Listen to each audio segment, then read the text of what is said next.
Ini, mari lambaikan tangan. Katakan, aku bersuka cita di dalam Tuhan. Karena hari ini Dia, Yesus, telah lahir ke dunia untuk menebus setiap dosa umat manusia yang percaya kepada Tuhan. Amin, Bapak Ibu Saudara. Mari kami undang untuk kita sama-sama berdiri. Kita mau hadapkan hati kita. Kita mau naikkan ucapan syukur kita kepada Tuhan. Karena Tuhan sudah begitu luar biasa memelihara hidup kita. Amin, Bapak Ibu. Kalau sampai saat ini, di tahun ini, kita masih diberi kesempatan untuk merayakan Natal, merayakan hari kelahiran Tuhan Yesus. Itu adalah kasih karunia yang luar biasa yang masih Tuhan berikan kepada kita semua. Untuk itu, mari kita berikan kado yang terbaik buat Tuhan. Kita nyatakan kasih kita. Kita nyatakan pengagungan kita kepada Tuhan. Karena Dia adalah Sang Juru Selamat yang sudah lahir pada hari ini. Untuk memberikan surga, kehidupan kekal bagi kita semua. Amin, Bapak Ibu.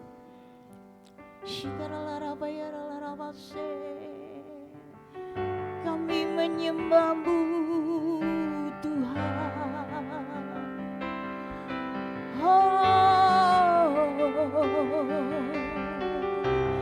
Kami sembah, kami muliakan, kami tinggikan, kami agungkan Yesus.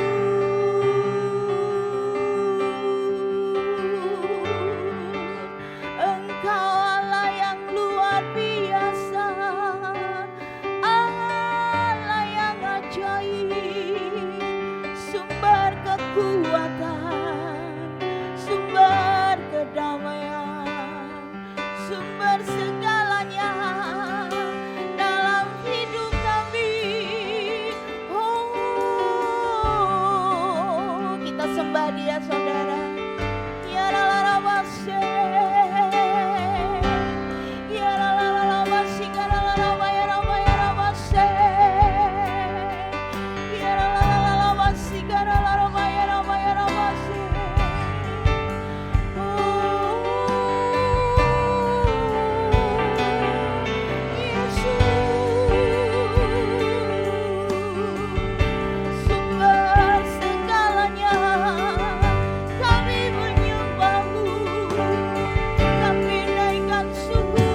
diberkati Kau Tuhan dengan pujian kami. Dalam duka Syakaralarawa Shikiralarawa Iya Karalarawa Shikiralarawa Ya Sikiralarawa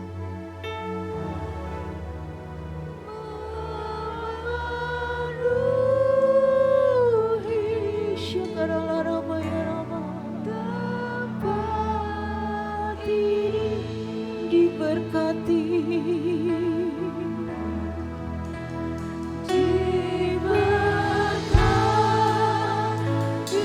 Kau Tuhan dengan pujian kami Tuhan.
Tuhan Yesus, inilah hari kelahiran-Mu Tuhan. Kami mau sambut Tuhan, bukan rutinitas, tetapi dari dalam hati kami yang butuh akan Engkau lebih lagi Tuhan. Kami perlu Engkau lebih dari apapun Tuhan. Kami mau sambut Engkau yang tinggal di dalam setiap hidup kami masing-masing, yang akan membawa damai sejahtera, yang akan membawa kebaikan dalam hidup kami. Apapun saat ini yang kami hadapi, satu hal kami mau percaya, bahwa rancangan-Mu tidak pernah gagal dalam hidup kami. Kami bersyukur dan bangga memiliki Engkau sebagai Allah dan Tuhan kami. Kami hendak memuji memuliakan nama-Mu lebih lagi Tuhan. Bertahta di tempat ini, teristimewa bertahta dalam setiap hati kami. Terima kasih Tuhan. Demi dan di dalam nama Yesus kami bersyukur dan berdoa. Sama-sama kita katakan amin. Beri kemuliaan buat Tuhan saudara. Katakan haleluya. Coba tengok saudara kanan kiri kita, wajahnya itu bagaimana? Kasih salam, kasih tos. Ambil. Tuhan mengasihimu loh. Tuhan datang untukmu loh. Berkat Tuhan penuhi hidupmu. Rancangan Tuhan tidak pernah gagal dalam hidupmu. Katakan saudara. Amin. Amin.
terima sukacita Tuhan. Terima sukacita Tuhan pada pagi hari ini. Amin. Yang belum ayo sampaikan. Terima sukacita Tuhan.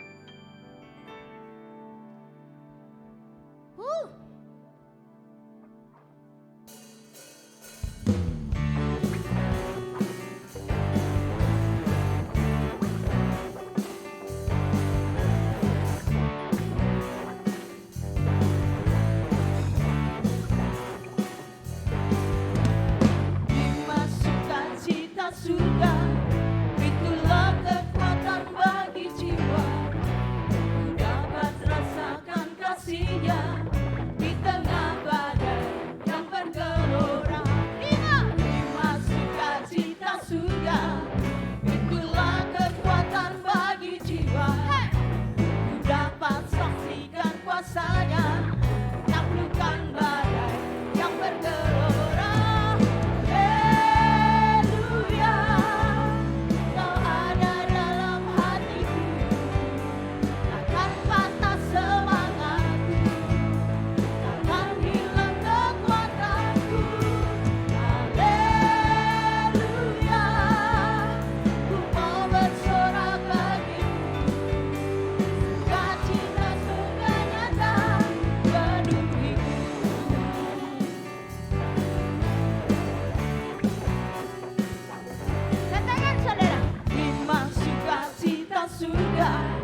Yesus lahir, yang hari ini kita peringati hari kelahirannya,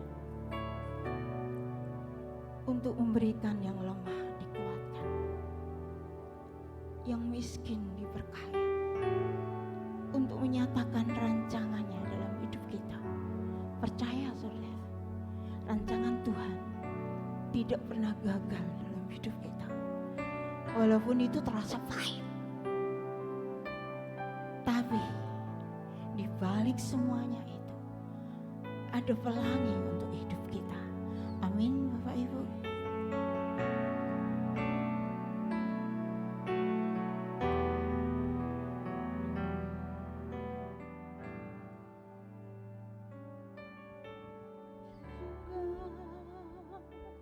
Hati bersyukur pada Allah yang kudus, syukur karena diberikan anaknya Yesus. Dengan hati bersyukur pada Allah yang kudus, syukur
iman, kepercayaan kami kepadamu. Engkau yang telah memberikan hidup-Mu bagi setiap kami. Sehingga orang yang lemah berkata, aku kuat. Dan bahkan yang miskin berkata, aku kaya karena apa yang Tuhan telah kerjakan dalam hidup kami. Sebuah pergantian ilahi yang Tuhan inisiasi dan kerjakan, yang membuat setiap kami senantiasa bangga dan hidup karena Engkau Tuhan. Memberkati setiap umat-Mu Tuhan dengan perkataan hikmat, wahyu dan pengertian yang datang daripada-Mu. Kami mau percaya tidak ada seorang pun pulang dalam kondisi sama. Oleh karena investasi yang Tuhan telah siapkan, yang memberikan kegairahan yang baru setiap kami. Demi dan di dalam nama Tuhan Yesus, dan semua kita yang berharap kepada Bapa berkata, amin, amin. Silakan saudara duduk. Saya sudah membagikan link sebuah pengajaran yang disampaikan oleh Bapak Bambang Nursena mengenai tanggal 25 Desember yang oleh banyak teolog mereka mengatakan itu memperingati akan hari lahir Dewa Matahari yang kemudian dalam sejarah dibuktikan bahwa sejak sekitar tahun 107 bahkan setelah Masehi, itu artinya mendekati akan murid-murid Tuhan yang masih hidup, karena para teolog menyetujui bahwa di sekitar tahun 70 sampai tahun 90 setelah Masehi, murid-murid Tuhan masih begitu aktif untuk mengajarkan tentang apa yang Tuhan rindu untuk kita hidupi. Jadi begitu mendekati, bahkan kalaupun mungkin kalau bukan murid Yesus secara langsung, tapi paling tidak seperti Rasul Paulus itu sekitar tahun 90 AD atau setelah Masehi, itu beliau masih aktif untuk memberikan pengajaran buat muridnya. Ada Timotius dan Titus, murid-murid Tuhan, bahkan mereka orang namanya Titus, namanya Timotius itu bukan orang Yahudi ya saudara ya, tapi mereka telah percaya kepada Tuhan sehingga mereka menjadi estafet baru, estafet kegerakan untuk memberitakan Injil buat saudara-saudara kita. Jadi sejarah membuktikan bahwa tanggal 25 Desember itu adalah hari kelahiran Tuhan. Jangan keliru nanti saudara, tolong Anda dengar baik-baik, itu merupakan sejarah, bukan karangan, tapi sebuah kehidupan yang dialami oleh Tuhan dan murid-muridnya pada gereja mula-mula. Saya berharap ini akan memberikan sebuah fondasi pengertian. Saya sengaja bagikan kepada grup Satelit Manyaran, Dewasa Muda dan juga Youth, karena mereka orang-orang yang saya tahu ada di marketplace tersendiri sehingga mereka bisa menyampaikan akan iman mereka dalam kehidupan. Hari ini kita bersama-sama merayakan kelahiran Yesus ya saudara. Ini juga merupakan sebuah penghargaan yang hebat oleh negara kita dari sebuah pergumulan anak-anak Tuhan di masa-masa awal kemerdekaan. Mereka mendeklarasikan bahwa tanggal 25 merupakan hari raya yang harus dihormati. Bahkan juga hari Paskah, kemudian hari kenaikan dan kebangkitan Tuhan. Kalau orang Kristen sendiri tidak menghargai akan hari-hari raya mereka, bahkan mudah sekali diombang-ambingkan akan pengajaran, sehingga tidak menghormati karya anak bangsa. Itu orang berkata kebangetan gitu saudara ya. Dan kita semua mestinya merasakan, karena ada banyak di belahan dunia yang lain orang kurang menghargai akan kebangkitan, kenaikan Tuhan Yesus. Tapi bangsa kita masih merayakannya. Baik, Yesus yang kita rayakan hari ini bukanlah pribadi yang lahir di dalam palungan, tetapi telah menjadi seorang raja di raja. Yang dimana Anda dan saya mesti menyadari bahwa sebagai seorang raja, sebagai Tuhan di atas segala Tuhan, tidak ada satupun yang berhak memberikan pengarahan, karena dia sendiri yang berinisiatif untuk mengerjakan dari apa yang dirindukan dan diharapkan. Lihat bersama-sama dengan saya ajak kita sekalian memandang pribadi Yesus yang berbeda. Bukan seorang bayi, melainkan seorang raja di raja, Tuhan di atas segala Tuhan. Dalam Injil Matius pasal yang ke-25, ayatnya yang ke-31, mengenai akan penghakiman terakhir, di mana kita sekalian perlu mempersiapkan diri, baik atau tidak baik waktunya menjadi orang-orang yang hidup berkenan kepada Tuhan. Injil Matius pasal yang ke-25 ayatnya yang ke-31 sampai dengan ayatnya yang ke-40 terlebih dahulu kita membaca. Kalau sudah ketemu katakan amin. Baik, kita baca bersama-sama. 2, 3. Apabila Anak Manusia datang dalam kemuliaannya dan semua malaikat bersama-sama dengan Dia, maka Ia akan bersemayam di atas tahta kemuliaannya. Lalu semua bangsa akan dikumpulkan di hadapannya, dan Ia akan memisahkan mereka seorang daripada seorang, sama seperti gembala memisahkan domba dari kambing. Dan Ia akan menempatkan domba-domba di sebelah kanannya dan kambing-kambing di sebelah kirinya. Dan raja itu akan berkata kepada mereka yang di sebelah kanannya, "Mari, hai kamu yang diberkati oleh Bapa-Ku, terimalah kerajaan yang telah disediakan Bapamu sejak dunia dijadikan. Sebab ketika aku lapar, kamu memberi aku makan. Ketika aku haus, kamu memberi aku minum. Ketika aku seorang asing, kamu memberi aku tumpangan. Ketika aku telanjang, kamu memberi aku pakaian. Ketika aku sakit, kamu melawat aku. Dan ketika aku di penjara, kamu mengunjungi aku." Maka orang-orang benar itu akan menjawab dia, katanya, "Tuhan, bila manakah kami melihat Engkau lapar dan kami memberikan Engkau makan, atau haus dan kami memberi Engkau minum? Bila mana kami melihat Engkau sebagai orang asing dan kami memberi Engkau tumpangan, atau telanjang dan kami memberi Engkau pakaian?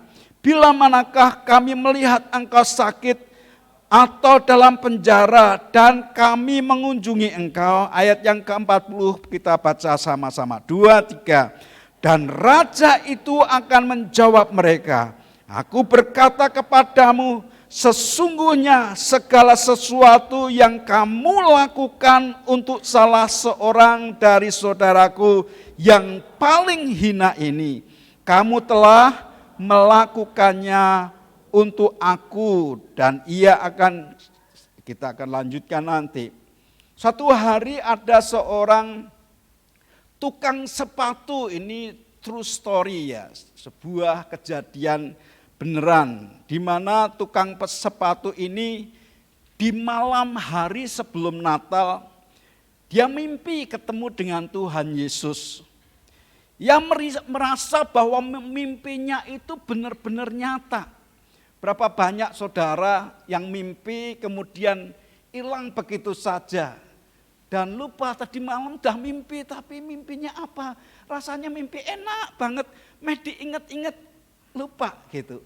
Tapi beberapa orang mimpinya itu begitu nyata, Sehingga merasa, aduh eman-eman ya mimpinya tadi malam, bagus, rasanya pengen diulang lagi. Dan kemudian diingat sambil tersenyum-senyum sendiri. Dan kemudian mimpinya luar biasa. Mungkin beberapa saudara pernah mengalaminya. Ini tukang sepatu ini mimpi dan seolah-olah menjadi sebuah kerinduan. Bahkan dia berharap itu merupakan mimpi yang adalah kenyataan. Sehingga begitu dia bangun pagi, dia mempersiapkan diri sebab dia tahu jam sekian tamu atau orang yang spesial ini yang adalah Yesus akan segera datang. Pagi-pagi sekali dia pergi ke hutan dan kemudian mengumpulkan akan kayu-kayu bakar yang kemudian dia cepat-cepat pulang untuk mempersiapkan diri menemui tamu yang akan segera datang. Ditunggu dan dilihat waktu berjalan dengan luar biasa sampai siang hari, tengah hari, dan tamu yang dinanti tidak datang. Tapi dia bersemangat, sambil menanti dia siapkan makanan, dia masak sendiri. Karena memang dia adalah seorang single, bukan single parent, tapi seorang masih single. Jadi dia buat makanan, dia persiapkan semuanya dalam benak pikirannya. Nanti kalau Yesus datang benar-benar, maka aku akan jumpai dia. Dan dia akan periksa tangan yang berlubang paku, bekas dari luka yang ada, dia ingin bersihkan, dia ingin balut, dia ingin lakukan yang terbaik, dia ingin makan dan minum bersama-sama dengan Yesus. Dia ingin melayani Tuhan semestinya dan dia ingin ngobrol secara pribadi. Sampai tengah hari, hampir sore, tidak ada seorang pun yang datang. Tiba-tiba ada seorang bapak-bapak tua dan dia orang itu ketok pintunya hanya sekedar mau minta minum, saudara. Dan bapak itu dipersilahkan masuk. Melihat sepatunya sudah jebol, tidak mungkin diperbaiki. Maka si tukang sepatu ini dia berinisiatif untuk mengambil sepatu yang adalah buatannya sendiri. Bukan kebetulan kok size-nya pas, jadi diserahkan sepatu itu untuk dipakai supaya orang ini bisa melanjutkan perjalanan dengan baik. Bahkan dia membungkus roti buatannya untuk dibawa oleh bapak tua itu. Beberapa lama sekian itu dia tetap menanti. Nggak kunjung datang tamu spesial yang dia harapkan. Tapi ada seorang ibu-ibu tua renta. Dia pikul kayu sambil bertatih-tatih seperti kecapean. Dia bilang kepada orang tukang sepatu ini, "Pak, aku mbok ditolongin gitu." Kenapa? Ini kayu sudah tak iderin pulang pergi kemana-mana, nggak laku-laku. Saya mau kayu ini Anda beli semurah-murahnya lah. Si tukang sepatu ini mikir, wah aku sudah punya kayu cukup banyak. Buat apa ya kayu ini? Tapi walaupun uangnya pas-pasan, dia tawar-menawar dengan si ibu yang jual kayu ini. Akhirnya kayu ini dibeli dengan bayaran yang seperti ibu ini mau. Singkat cerita, ibu ini pergi. Bapak tukang sepatu itu masih menanti-nanti. Dan dia berharap Yesus yang tadi malam dia impikan akan segera hadir. Malam mulai larut, dingin mulai mencekam. Dan tiba-tiba didengar olehnya rengean seorang anak kali ini. Anak yang sepertinya ketakutan sambil menangis di luar pintu rumah dari tukang kayu ini. Tukang sepatu ini, dia keluar. Begitu dia keluar, dia dapati seorang anak ini dan kemudian anak ini cerita, "Saya itu main ke suatu tempat, lupa jalan pulang." Bapak ini menenangkan dan kemudian dia berkata, "Sudah nak, nanti Bapak antar. Jangan menangis, gak perlu takut. Bapak tahu jalan ke rumahmu. Singkat cerita, bapak ini pergi dan kemudian nganter anak itu pulang. Sekembalinya anak ini pulang, dia kembali ke rumahnya.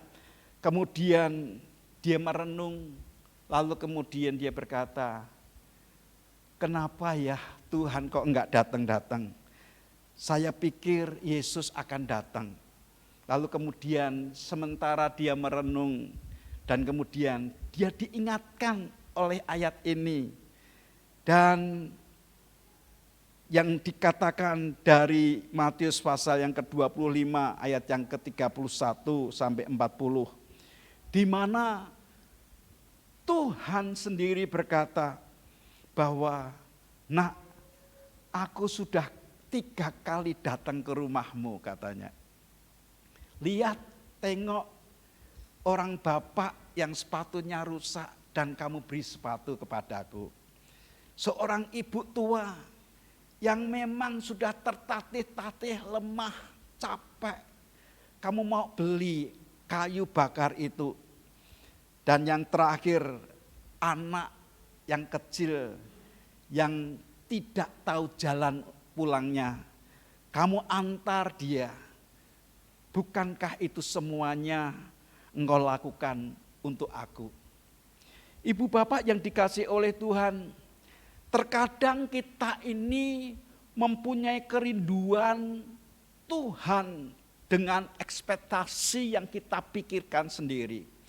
Kita merindu Yesus hadir dengan sebuah perspektif dalam pikiran dan keinginan kita sendiri. Kita lupa bahwa bagian dari manifestasi pribadi Tuhan hadir dalam keserupaan seorang hamba yang tampaknya sederhana, tampaknya begitu rendah, tampaknya tidak ada yang bisa disemarakkan, tampaknya begitu lemah. Tapi Yesus yang sama dia berkata, tatkala aku lapar, tatkala aku haus, tatkala aku telanjang, tatkala aku sakit, tatkala aku di penjara, kamu telah melakukannya untuk aku. Menurut saya, orang benar yang beriman kepada Tuhan, yang pertama dia telah melatih diri untuk mencukupkan apa yang ada padanya. Dia terlatih untuk mengucap syukur atas segala sesuatu yang Tuhan telah berikan.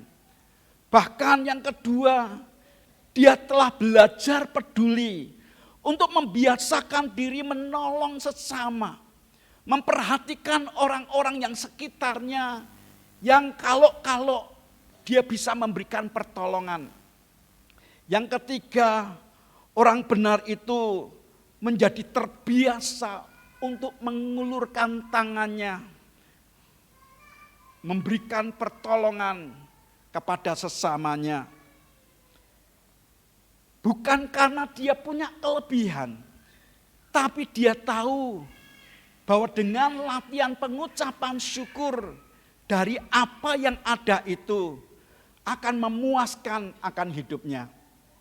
Kita seringkali menyanyikan satu pujian, Christ is enough for me. Amin, saudara.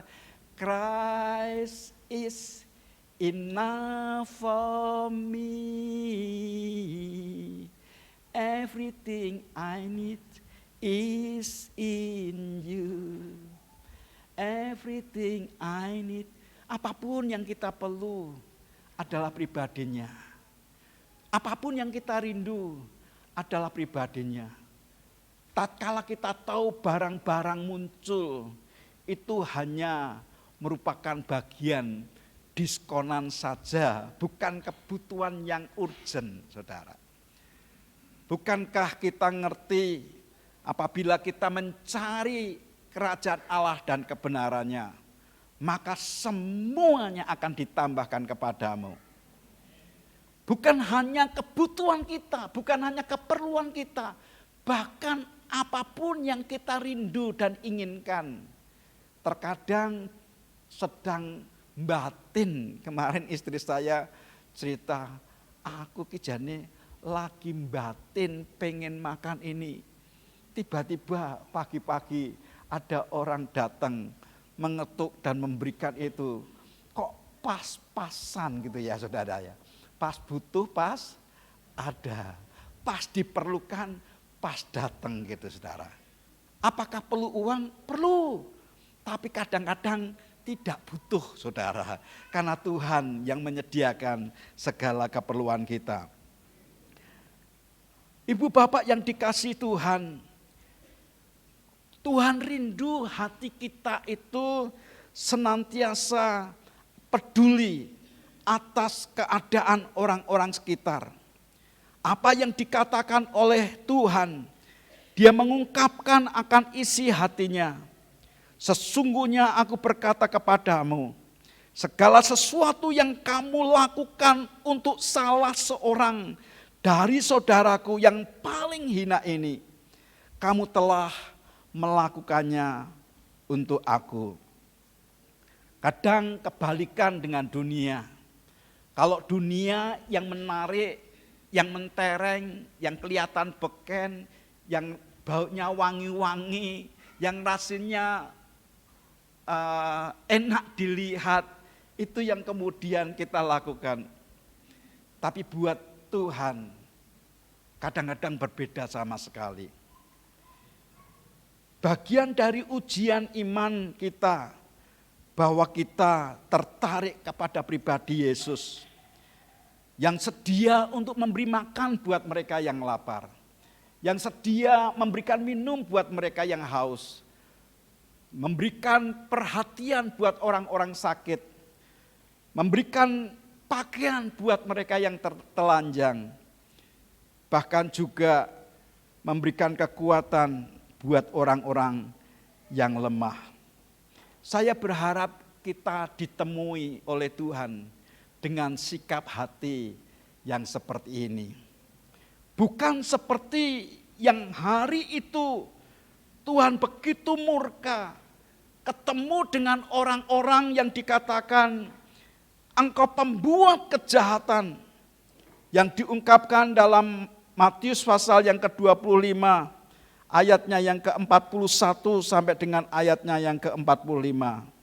Dikatakan, dan ia akan berkata juga kepada mereka yang di sebelah kirinya, enyahlah dari hadapanku, hai kamu orang terkutuk, enyahlah ke dalam api yang kekal, yang telah disediakan untuk iblis dan malaikat-malaikatnya. Sebab ketika aku lapar, kamu tidak memberikan aku pakaian. Ketika aku haus, kamu tidak memberikan aku minum. Ketika aku orang asing, kamu tidak memberikan aku tumpangan. Ketika aku telanjang, kamu tidak memberikan aku pakaian. Ketika aku sakit dalam penjara, kamu tidak melawat aku.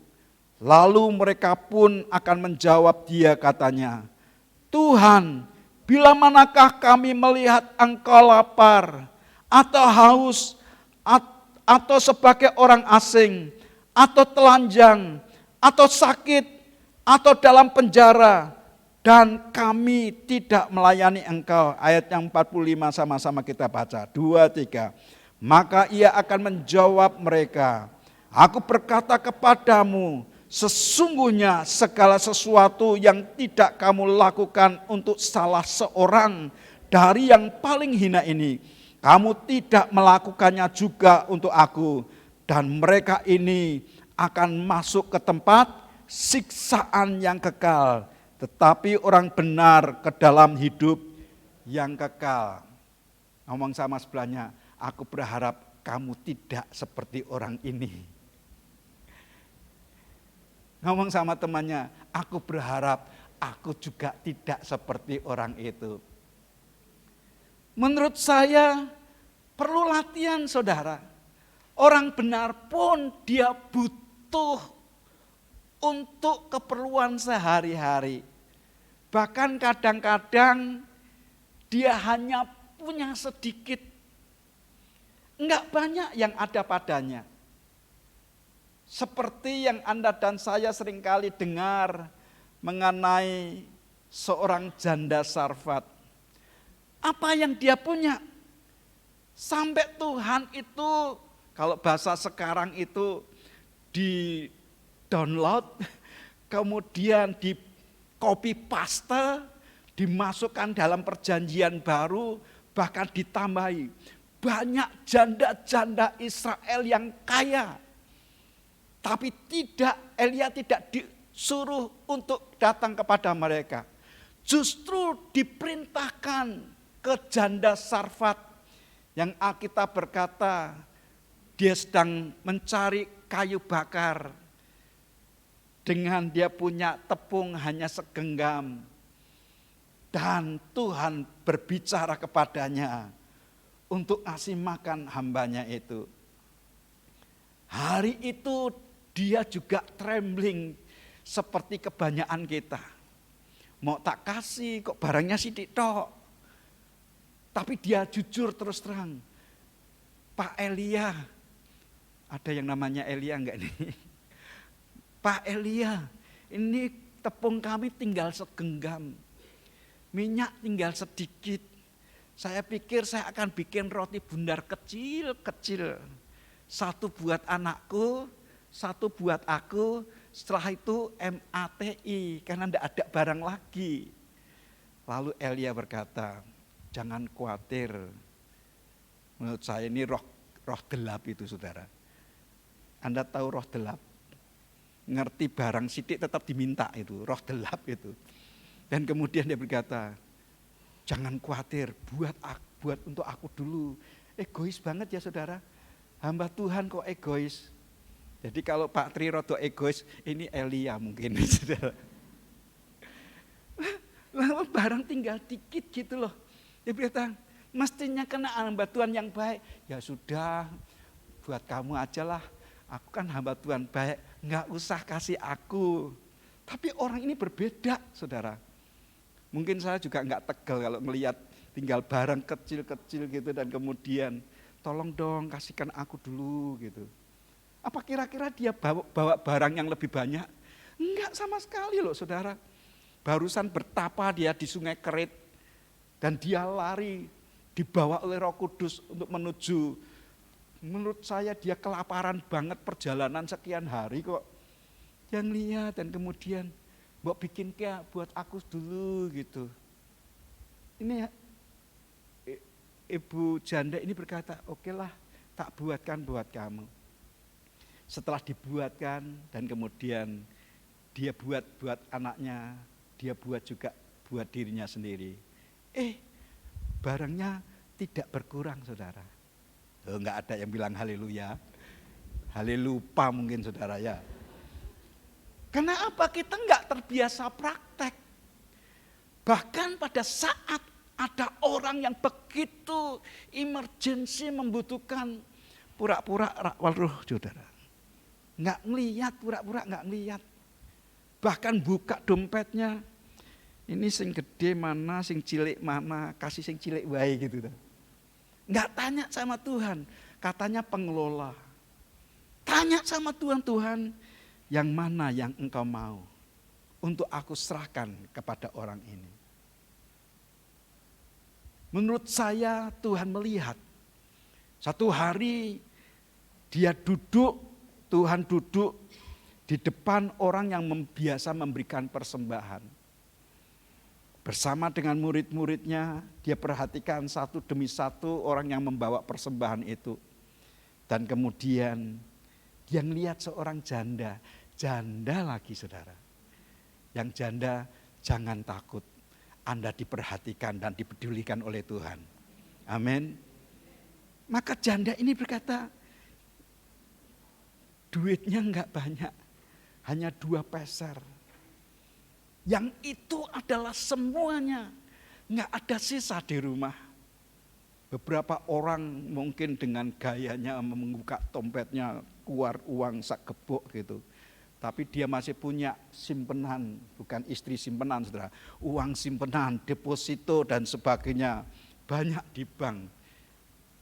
Kelihatannya banyak, tapi Yesus berkata kepada murid-muridnya, ini orang memberi yang paling besar. Karena dia memberikan semuanya. Saudara, perhatikan hati Yesus Kristus Tuhanmu. Dia bukan seorang bayi yang cengar-cengar, tapi dia seorang raja, Tuhan di atas segala Tuhan. Pada saat dia berkata-kata, maka itu akan jadi. Dan dia akan lakukan apa yang dia katakan. Maka begitu marah kalau melihat ada orang yang hatinya seperti itu.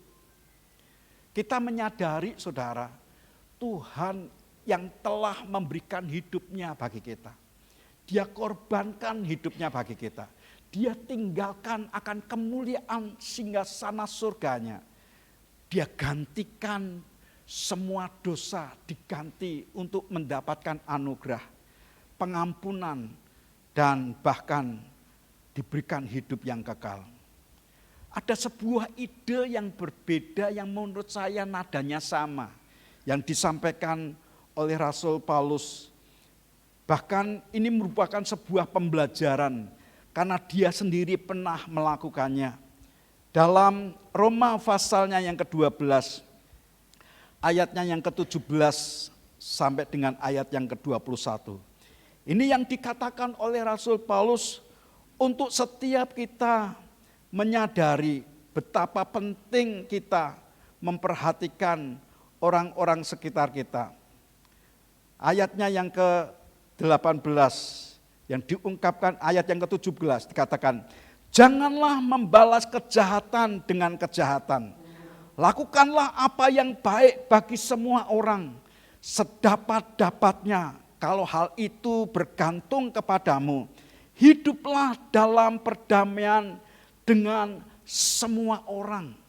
Sedapat-dapatnya kalau itu bergantung kepadamu, hiduplah berdamai dengan semua orang. Apakah ada sesuatu yang bisa bergantung kepada kita? Oh, banyak, saudara. Karena hari itu Anda diberikan otoritas. Karena hari itu Anda ditempatkan sebagai seorang pemimpin. Karena hari itu Anda ditempatkan sebagai orang benar. Dan kebenaran itu bisa diuji dari segala macam sisi. Kita semualah dengar apa yang dilakukan oleh Bapak Ahok gitu, saudara ya. Dilihat dari berbagai macam sisi, enggak keliru, enggak salah. Bahkan memperhatikan kalau saya dihukum dan kalau saya diberikan kesempatan mengulang lagi dihukum 2 tahun, saya akan lakukan. Karena dalam penjara itu dia ketemu dengan Tuhan dan belajar lebih banyak tentang sebuah kehidupan. Tidak ada penyesalan. Sedapat-dapatnya untuk berdamai. Dia mengalami sebuah kehidupan yang mungkin kebanyakan orang berkata tidak menyenangkan. Tapi itu dilakukan. Saudara-saudara yang kekasih, janganlah kamu sendiri menuntut pembalasan, tapi berilah tempat kepada murka Allah, sebab ada tertulis, pembalasan itu adalah hakku, akulah yang akan menuntut pembalasan, firman Tuhan. Satu hari salah seorang pendeta kami, beliau itu kesel banget, mau dirikan gereja susahnya bukan main. Lalu ada resolusi dari masyarakat dan beliau memutuskan untuk berdoa puasa di Getsemani. Pada saat di Getsemani tiba-tiba dia dengar sudah nama-nama orang yang resolusi itu dibungkus pakai kain kafan dan kemudian dikubur. Sampai di rumah dia cerita sama istrinya dan istrinya tahu persis ini bahaya. Bukannya haya tapi bahaya. Dia ngomong, ojo kabeh dikubur. Dan jangan lakukan itu. Saudara tahu, dari sekian banyak orang, paling tidak ada 5 pemimpinnya meninggal dunia dalam keadaan yang tidak normal.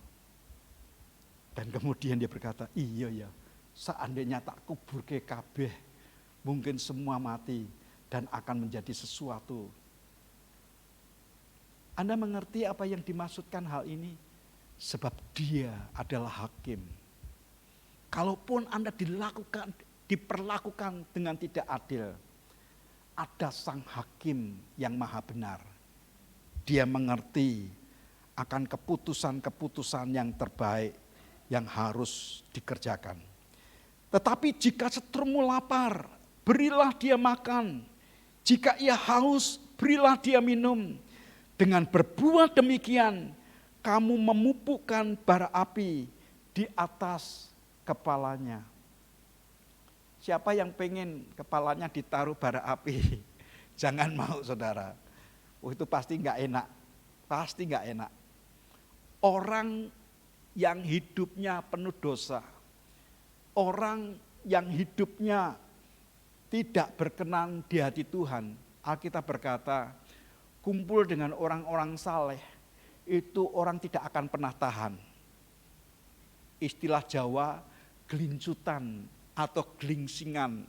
Karena berarti begitu kumpul dengan orang-orang benar, maka hatinya duka. Tidak bisa freely, tidak bisa bebas. Orang ngomong tentang sesuatu semua nyambung, dia sendiri bingung, nggak nyambung. Kenapa? Hidupnya nggak benar. Sampai dia mau mengakui. Karena orang yang mengaku dosa maka Tuhan itu setia dan adil. Dan dia mau mengampuni akan kesalahan-kesalahan kita. Janganlah kamu kalah terhadap kejahatan. Tetapi kalahkanlah kejahatan dengan kebaikan. Ini merupakan ajaran yang menurut saya Rasul Paulus alami. Dan setiap kita harus mengikutinya. Karena bagaimanapun murid tidak lebih daripada gurunya. Kalau gurunya diajarin dan hidup seperti itu, maka kita semua harus belajar untuk hidup. Lalu bagaimana? Sebagai manusia secara natural, oleh karena dosa ada banyak celah untuk kita itu berbuat jahat. Misalnya pikiran kita, dimulai dari pikiran. Apa yang ada dalam pikiran Anda kemudian masuk hati, begitu masuk hati mempengaruhi semua jiwa dan kita melakukannya. Kalau Anda yang merenungkan sesuatu yang baik, maka dalam hatimu akan berbuat baik karena segala sesuatu yang termanifestasi yang keluar dari mulut kita itu bersumber dari hati. Alkitab berkata, hati ini merupakan perbendaharaan. Katakan, hatiku adalah perbendaharaan hidupku. Begitu hatimu jahat, maka engkau telah menyimpan perbendaharaan yang jahat. Begitu dipeletet, yang keluarnya jahat. Ini merupakan sebuah tabung penyimpanan perbendaharaan yang Alkitab berkata, jaga hatimu dengan kewaspadaan. Bukan dengan main-main, tapi jaga dengan kewaspadaan. Jaga dengan apa? Kewaspadaan. Bukan dengan main-main. Waspada itu memperhatikan dengan seksama. Dengan sikap hati-hati. Apa yang diizinkan masuk ataupun yang dibawa keluar. Yang kedua, perasaan, yaitu hati kita. Karena seringkali perasaan kita itu menipu. Maka banyak orang itu suuzon gitu. Apa saudara? Suuzon. Suuzon itu kan sebenarnya praduga. Pikiran menurut pikirannya sendiri. Sehingga dia cerita kepada orang lain, yang saya tahu enggak kayak gitu. Iya, menurut perasaan saya loh, kok merasa menurut perasaan. Dan kemudian apa? Terjadilah kekacauan oleh karena pikirannya sendiri, perasaannya sendiri. Kemudian yang ketiga, penglihatan, dari penglihatan kita. Penglihatan kita Daud jatuh karena penglihatannya, betul enggak? Semua orang kerja, dia enggak kerja. Semua orang perang, dia enggak perang. Dia nganggur, ngetekur, saudara. Kalau dia nganggur merenungkan firman Tuhan akan bagus. Tapi nganggur, ngetekur, jalan-jalan, ngelihat orang telanjang. Matanya membuat dia jatuh dalam dosa. Jangan izinkan penglihatan kita melihat akan segala dosa. Perkataan kita itu, kalau boleh saya katakan, itu kadang-kadang kayak KENTOT apa? Nah, kayak gitu saudara. Loh, aku rak sengaja. Lah kamu sih ngomong, aku lali. Kamu sih ngomong loh. Pernah enggak ketemu sama orang yang ngomong asal ngomong dan kemudian tidak memperhitungkan orang yang diajak ngomong tuh sakit hatinya luar biasa. Loh aku rak sengaja mau, maksudku ki ora ngono. Lah kok kayak gitu. Nah, makanya hati-hati dengan perkataan, sebab suatu hari semua perkataan yang keluar dari mulut kita harus dipertanggungjawabkan di hadapan Tuhan. Bahkan pada diri kita sendiri pun. Saya kemarin mendengar sebuah nasihat yang disampaikan oleh saudara kita, saudara sepupu kita. Dia ngomong sama orang yang minta advice. Pak, saya kok dari kecil sampai besar gini kok miskin terus. Lalu ditanya, kamu tuh janjiannya pengennya hidupmu kayak apa? Ya paling tidak itu sebulan 1 miliar. Orang ini loh, yang Kristen aja masih, kan gitu, kayak kaget. Orang ini berkata, lanjenengan ke umur piro, saya kelahiran 70. Kelahiran 70 itu jangan mikir 1 miliar, harusnya sebulan 10 miliar. Lalu dia nasihatkan begini, saya berharap Anda benar-benar serius memperhatikan apa yang saya sampaikan. Dia berkata, kalau Bapak Ibu mau hidupmu berubah, setiap jam 00, jam berapa? Nah, jam 00, bangun. Kemudian masuk kamar mandi, mandi. Kemudian berbicara kepada pribadi Tuhan yang hidup. Dia rela jadi miskin supaya saya jadi kaya. Ya, bahasanya begitu. Amin itu. Terima kasih Pak. Saya setuju dengan Anda. Yang lain enggak apa-apa. Gitu saudara. Ini orang yang tidak kenal Tuhan saudara. Karena yang dari hati, dalam pikiran diperkatakan itu jadi. Ini satu orang saudara. Dia gunakan waktunya. Setelah jam 12 dia mandi dan kemudian dia memperkatakan perkataan-perkataan yang positif. Lalu kemudian dia berdiam diri sejenak. Merenungkan akan pribadi Tuhan yang hebat. Dia mengucap syukur atas pribadi seorang pilihan. Dari sekian miliar manusia, di waktu yang seperti itu, semua pada tidur ngorok, tapi dia berjaga-jaga dengan Tuhannya. Lalu dia minta advice, Tuhan, kalau Engkau berkenan memberkati aku, sebulan 1 miliar aku bersyukur kepadamu. Karena Anda tahu dia sumber cara, dia sang inisiator untuk lakukan segala sesuatu. Ini satu orang nih. Nah bukan kebetulan, ada versi lain. Yang satu kejawen saudara. Dia berkata, wah saya waktu itu dalam keadaan miskin, kin. Satu hari karena saking miskinnya, dia itu punya sertifikat tanah, punya keluarga. Lalu dia berpikir karena istrinya sakit keras dan dia mengalami kesedihan luar biasa, nggak ada kerjaan. Lalu sertifikatnya itu maksudnya tuh dia minta tolong sama temennya. Aku mau minta tolong pinjami uang aku sekian. Dan kemudian temennya itu berkata, janjane ki aku ora duwe duit, tapi nek tak bangke dapat uang segitu. Saudara tahu Orang ini setuju, tanda tangan, diberi ke banknya, disekolahkan di bank. Orang itu ngambil uang sebanyak-banyaknya dan kabur. Tapi yang tanda tangan orang ini sudah jatuh ketimpa tangga, ancur-ancuran. Yang seringkali Anda nyanyi, rungkat, kan gitu saudara. Ente-entean, ya kan. Kalau untuk Tuhan nggak apa-apa, tapi itu denger, menggantung, saudara tahu. Dan kemudian dia ketemu dengan guru spiritualnya. Dia berkata, kowe ngerti ada Tuhan yang maha hidup, Tuhan yang maha esa, Tuhan yang menciptakan kamu. Kira-kira kamu diciptakan apakah memang tujuannya kamu menjadi kerere sampai mati gantung diri seperti ini? Koyok Tuhan tuh menciptakan sesuatu dengan guyonan. Ini orang yang tidak kenal Tuhan loh saudara. Dan nasihatnya hampir serupa.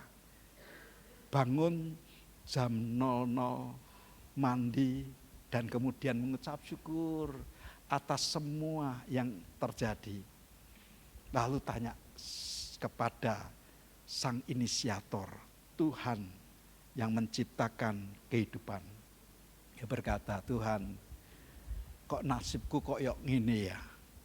Saudara tahu Tuhan ini jawab, salai sopo. Nah, Tuhan gak ciptakan seperti itu kok. Karena karanganmu sendiri, tingkah lakumu sendiri. Ngomongnya bahasa Jawa, saya kurang berani untuk ngomong kayak gitu saudara. Karena Tuhan saudara kok dilawan. Nah kemudian dia berkata, lalu apa yang harus aku lakukan Tuhan? Tuhan ngasih inisiatif. Memperhatikan teman-temannya dan kemudian ternyata di daerah itu memang tempat penebangan kayu. Lalu apa yang dia lakukan? Dia kumpul sama tukang-tukang penebang kayu. Dia berkata, coba dangkelnya dikumpulin. Dan kemudian nanti kita jual sama-sama. Dangkel bekas potongan kayu itu diambil seakar-akarnya, dikumpulin di tempat dia. Dan kemudian saudara tahu, dalam tempo tidak 1 bulan, 10 M mengalir. Siapa mau angkat tangan? Kalau enggak mau, itu terjadi saudara. Loh, dangkal zaman itu kan rak payu ya saudara ya. Tapi hari itu menjadi sebuah inisiatif. Bayarnya itu dari berbagai macam kalangan. Bahkan orang itu datang, Pak nanti kalau ada tolong saya diutamakan. Dia ninggalin uang 10 juta. Barangnya belum ada. Tapi dia memberikan uang 10 juta. Dia berkata, iki apa-apaan. Tuhan kayaknya memberkati kok. Wah luar biasa. Orang Kristen berkata, haleluya, kan gitu saudara. Tapi berapa banyak? Almarhum Pak Wisnu, saya cerita tentang Pak Wisnu almarhum. Beliau bercerita, begitu dia di PHK, kerja bingung apa yang dikerjakan, datang ke rumah kami dan kemudian tak jai sembahyang. Biasanya sing wong utange okeh dan kemudian dioyak-oyak penagih hutang, kongkonya di mana? Pinggir kali. Ayo siapa sing ngalami? Pinggir kali sambil ngeliati yang jalan lewat gitu saudara. Lalu kemudian dia ambil daun, oyak-oyakannya balapan gitu. Dan saudara tahu, begitu dia oyak-oyakan bikin balapan gitu, terinspirasi, kok ono cedol. Buat banyak orang cedol enggak bermanfaat. Tapi buat beliau, duit nih. Dia ambilin cedol itu. Di masa itu memang musim ikan arwana kalau enggak salah ya. Jadi dikasih makan. Dia jual.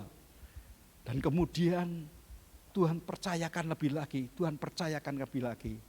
Sebelum beliau almarhum mungkin ada nek 10 mobil rental. Pak Harno ini sahabatnya saudara. Luar biasa.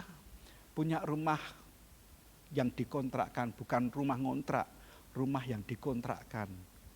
Meninggalkan harta benda. Dan saya memperhatikan anaknya tatkala diberikan kesempatan untuk berbicara.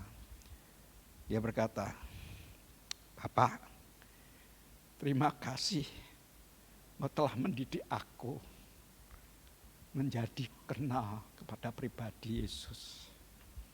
Bapak telah menasihatin aku dan menunjukkan hidup benar di hadapan Tuhan.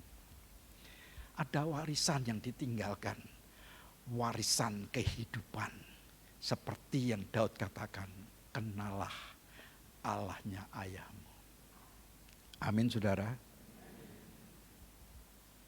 Bagian yang lain yang saya dengar dari seorang hamba Tuhan, dia mengungkapkan akan isi hatinya, dia berkata, kalau engkau tahu ajaran Yesus menyangkal diri dan memikul salib. Ajaran orang ini berkata, paksakan dirimu untuk rela dan relakan dirimu untuk terpaksa.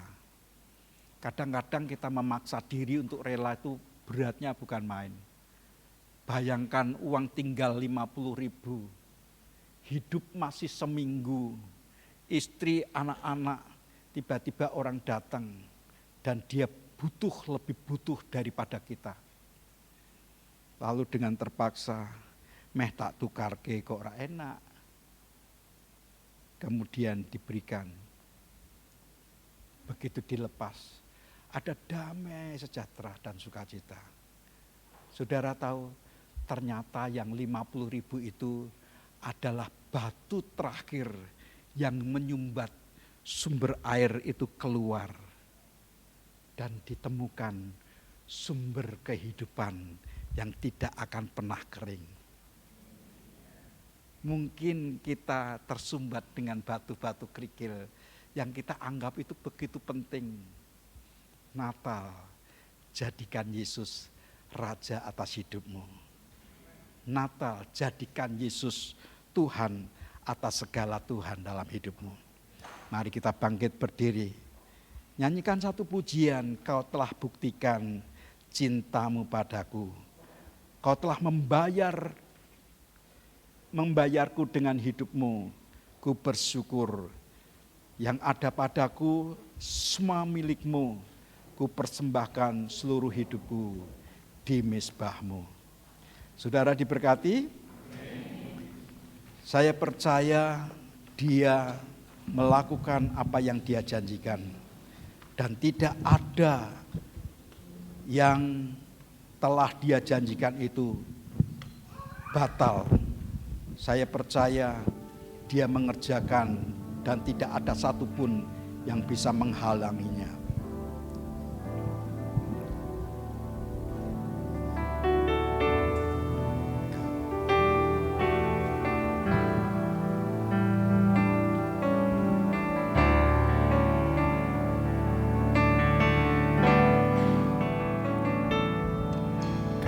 Telah buktikan cintamu padaku, kau membayarku dengan hidupmu. Ku bersyukur, yang ada padaku semuanya milikmu. Ku persembahkan seluruh hidupku di mezbahmu. Hanya Kau yang menjadi tempat jawaban. Hanya Kau tempatku berharap. Berjalan bersamamu, ku takkan goyah. Sebatang kasih-Mu tersedia bagi selamanya Kau ku cinta. Kita katakan dengan kesungguhan hati di hadapan Tuhan. Kau telah buktikan cintamu padaku, Kau membayarku dengan hidupmu. Ku bersyukur, yang ada padaku semuanya milikmu.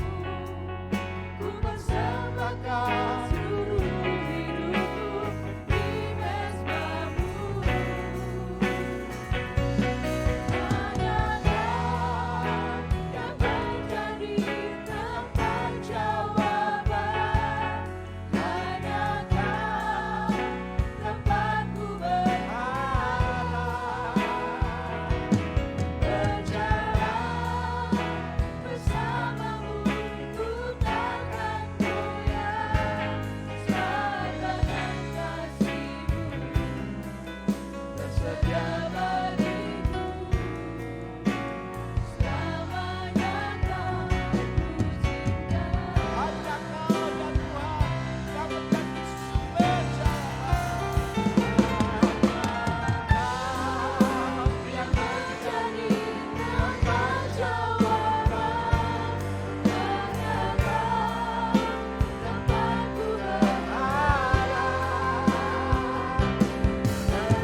depan.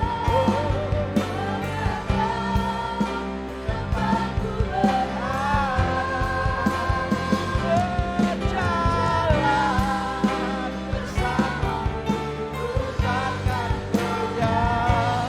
Sebatang kasih-Mu tersedia bagiku. Sekali lagi katakan, hanya Engkau yang menjadi sebab jawaban, yang menjadi tempat jawaban. Hanya Engkau tempatku berharap, berjalan bersamamu, ku takkan goyah. Sebatang kasih-Mu tersedia bagiku.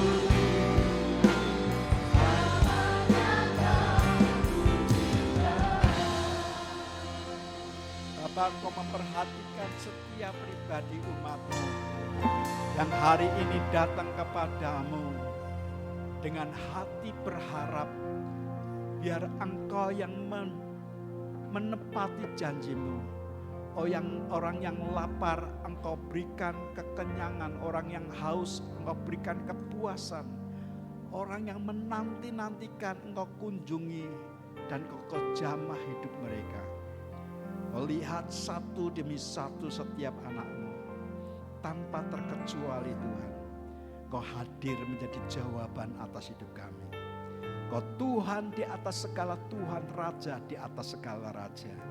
Kami respect kepadamu oleh karena apa yang Kau kerjakan jauh lebih daripada yang kami harapkan. Memberkati umat-Mu Tuhan, demi dan di dalam nama Tuhan Yesus. Dan semua kita yang diberkati berkata, silakan saudara duduk. Ya, Bapak Ibu Saudara, kita akan menyaksikan persembahan ya. Yang pertama nanti persembahan dari Kaleb. Kaleb, yes, Kaleb, yes, diberkati, yes. Ya, kemudian persembahan yang kedua tamborin dari anak-anak sekolah minggu. Kemudian yang ketiga choir. Tepuk tangan Bapak Ibu. Mari, kesempatan pertama kami berikan kepada Kaleb. Ya, silakan. Kaleb, yes. Ya, tepuk tangan buat Kaleb.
Shalom, selamat pagi Bapak Ibu yang dikasihi Tuhan.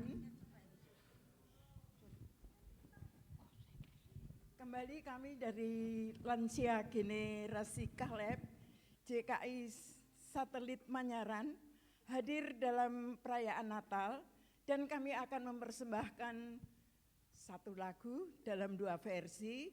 Versi yang pertama bahasa Jawa dan versi yang kedua bahasa Indonesia. Judulnya Malam Kudus. Kami atas nama Ibu-Ibu Lansia Generasi Kaleb mengucapkan selamat Hari Natal dan selamat menyongsong tahun baru 2024. Kita semua diberkati Tuhan. Dan siang hari ini ada sebuah pantun yang saya bawa. Bunyinya,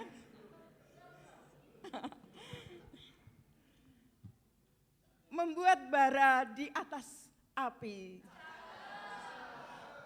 Hati-hati, jangan sampai tersengat. Menjadi tua, sudahlah pasti.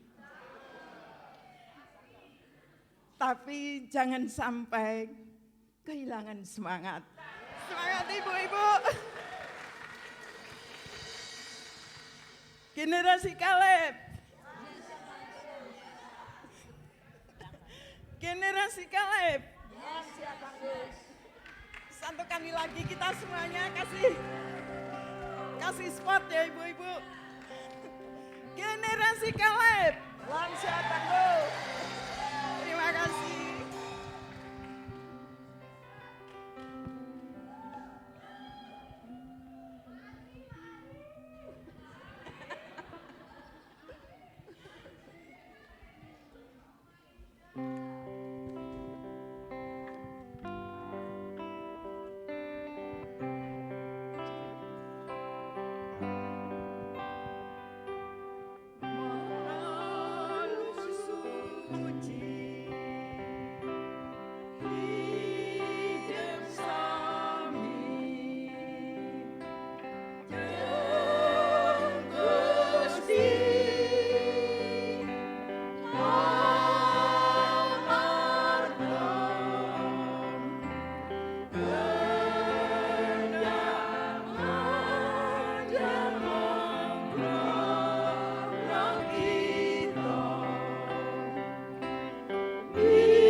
Tepuk tangan sekali lagi Bapak Ibu. Nanti saya juga menyusul. Generasi Kaleb, Kaleb, Kaleb, Kaleb. Yes, ya. Kalau tadi generasi Kaleb, sekarang generasi emas ini kayaknya ya. Ya, nanti anak-anak ini akan mengalami generasi emas, ya. Yuk kita sambut. Tamborin, anak-anak sekolah minggu. Tepuk tangan semuanya.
Cek. Bapak Ibu Saudara, tadi generasi Kaleb, kemudian generasi emas. Saya memberi nama sendiri sih. Kemudian kita mau saksikan penampilan ini generasi apa ya? Oh iya, generasi totalitas. Karena kalau mereka tampil itu total. Kalau beliau-beliaunya tampil itu total. Yuk kita sambut generasi totalitas dari choir.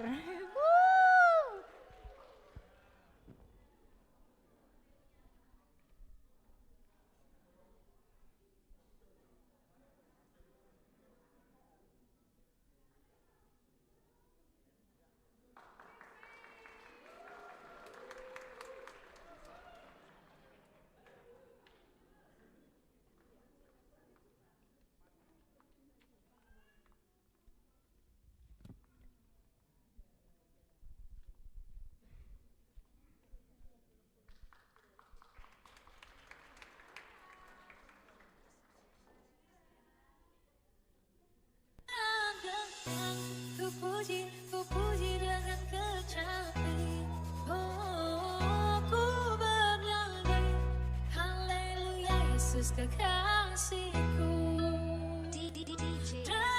Dengan ku puji dengan kecapi. Oh, ku bernyanyi, haleluya Yesus kekasihku. Yesus kekasih jiwaku, sungguh ku percaya padamu, karena kasih-Mu padaku, Kau tebus dosaku. Dari terbitnya matahari dan sampai ke tengahnya, Ku angkatlah pujian, tinggikan nama-Mu.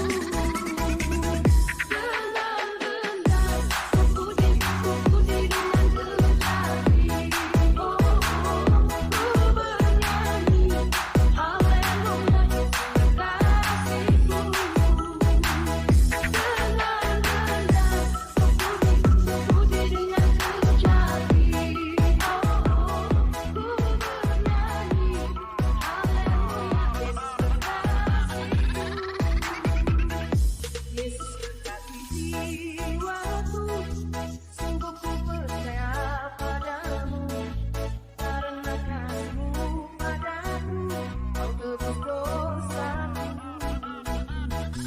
Dari terbitnya matahari dan sampai ke tengahnya, Ku angkatlah pujian, tinggikan nama-Mu.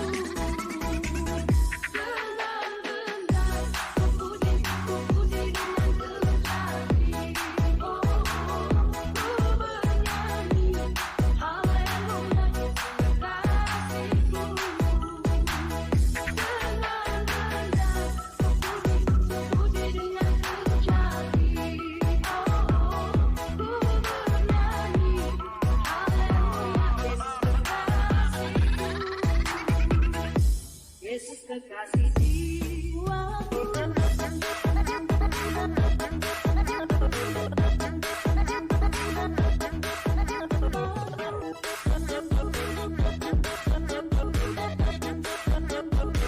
Yesus kekasih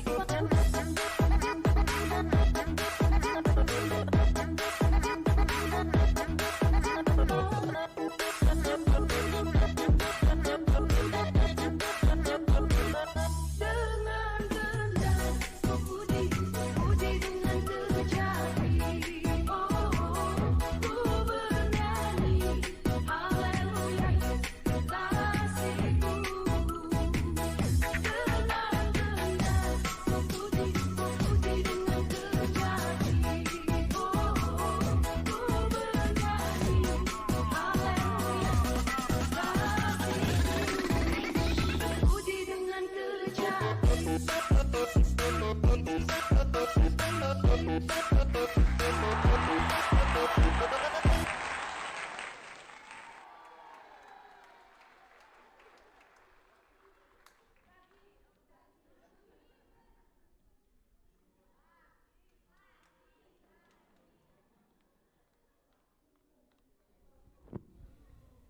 Benar kan Bapak Ibu, totalitas, generasi totalitas ya. Ya, kita di penghujung acara mari Pak Tri untuk mempersiapkan doa persembahan dan doa berkat. Mari kami undang singer untuk maju ke depan. Mari kita bangkit berdiri mengucap syukur kepada Tuhan dan kita akan bawa persembahan kita.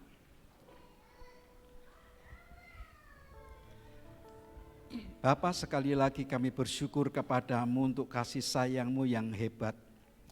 Kami akan bawa persembahan kami, saudara, angkat amplop yang telah Engkau bawa di hadapan Tuhan.